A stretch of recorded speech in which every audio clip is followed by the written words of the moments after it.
from Aoife McCollough. She's a doctoral researcher over at the London School of Economics. Good to have you on the show. All right. The fact that the U.S. envoy didn't really achieve what it wanted to, does this tell you that the window for a peaceful and diplomatic solution or resolution is closing, and it's closing in fast, and that a military intervention perhaps seems increasingly inevitable?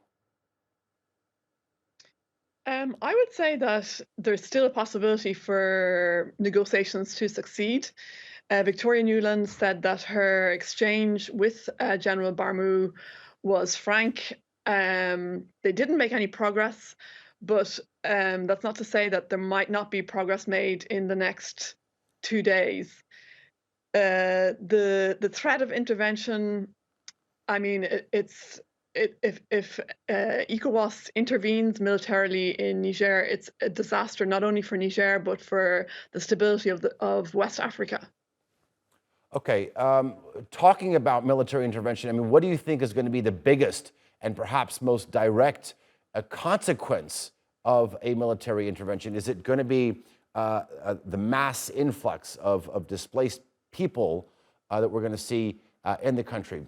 They're going to be going into neighboring countries. Or the Sahel region is already plagued with security issues. I mean, you're probably going to see the infiltration of militant groups. I mean, there isn't a rosy picture no matter which way you look at it, right? There's not, but like realistically, how is this military intervention going to happen? Can ECOWAS bring together the troops, line them up on Niger's borders, and like logistically and politically, I think all actors are trying to find a negotiated solution. If it does happen, as you point out, terrorist groups operating in the borders of Niger, Mali, Burkina Faso will take advantage of the situation. People will be displaced, and yeah, the connections between people in Niger and Nigeria. There's so much trade between Niger and Nigeria. They will be disrupted. The connections between Niger and Mali, Burkina Faso and Mali, and Burkina Faso and Niger. I mean, it's really a really serious prospect.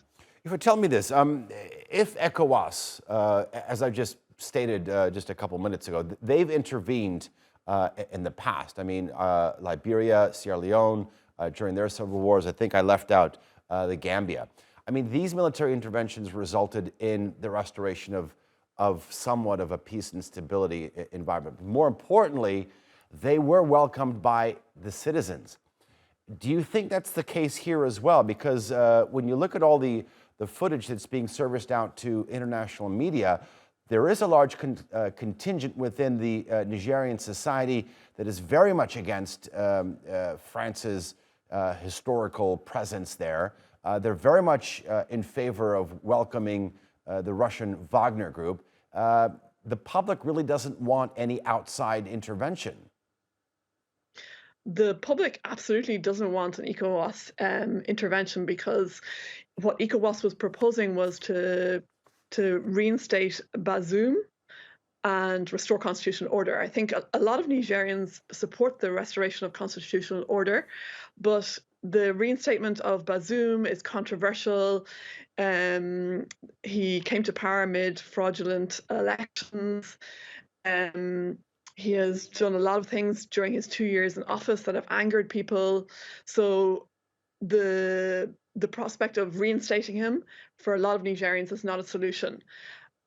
Having said that, I'd just like to pick up on your comment that a lot of Nigerians support the arrival of Wagner and Russia into Niger. I don't think that's accurate to say. I think there are some Nigerians who've been waving Russian flags, and there are some Nigerians that think possibly Russia would be a better partner than the West to fight terrorism. But I think overall, the country would remain divided on that point. Okay, fair enough. Aoife McCollough, thank you very much for joining us here on the NewsHour. I do appreciate it. Thank you.